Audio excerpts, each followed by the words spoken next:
Hi, this is Matt with AppliancePartsPros.com. Today we'll be showing you how to repair your appliance. Remember, anytime you work on an appliance, make sure it's unplugged or the circuit breakers are off so there's no chance of electrocution. In this video, we're going to show you how to change out the Samsung refrigerator freezer door handle. It's going to be a very easy repair and should only take a few minutes to show you how to do it. If you already have one of these, great. If not, you can click on the link below or get it at AppliancePartsPros.com. When you open up the package, you're going to get the new freezer door handle. The freezer door handle is what you use to open up the freezer door. The main reason to be changing it out is if it's lost or damaged. In order to get the freezer door handle off, we're going to use a 3/32 Allen wrench to loosen up the set screw.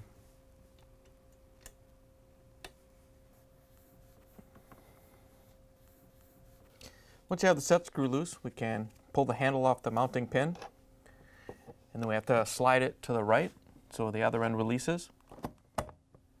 Once you have it free, you can pull it off. Once you have the handle free, you can pull it off the door. If you try to take your handle off and the left side won't unlock, you may have the style that's locked on there. So you may have to open up the freezer door. Then we have to lift up on the handle like this and get it angled back towards the refrigerator and lift it off. Once you have the freezer door handle off, we can pull it off the refrigerator. Here's the old freezer door handle next to the new one. If you already have one of these, great. If not, you can get it at AppliancePartsPros.com. To put the new freezer door handle on, we're just going to line it up onto the pin.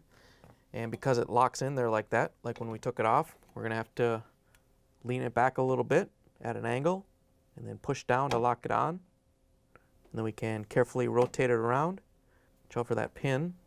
You may have to turn the handle a little bit. Once you have it past that, you can lower it down. We can put the handle onto the right pin. Once you have it on the pin, we can push the door in. And then we can use the 3/32 Allen wrench to tighten down the set screw.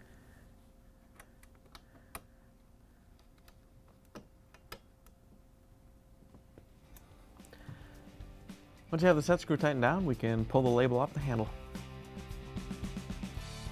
Now that we have the freezer door handle installed, we can plug the refrigerator back in and make sure it starts to cool.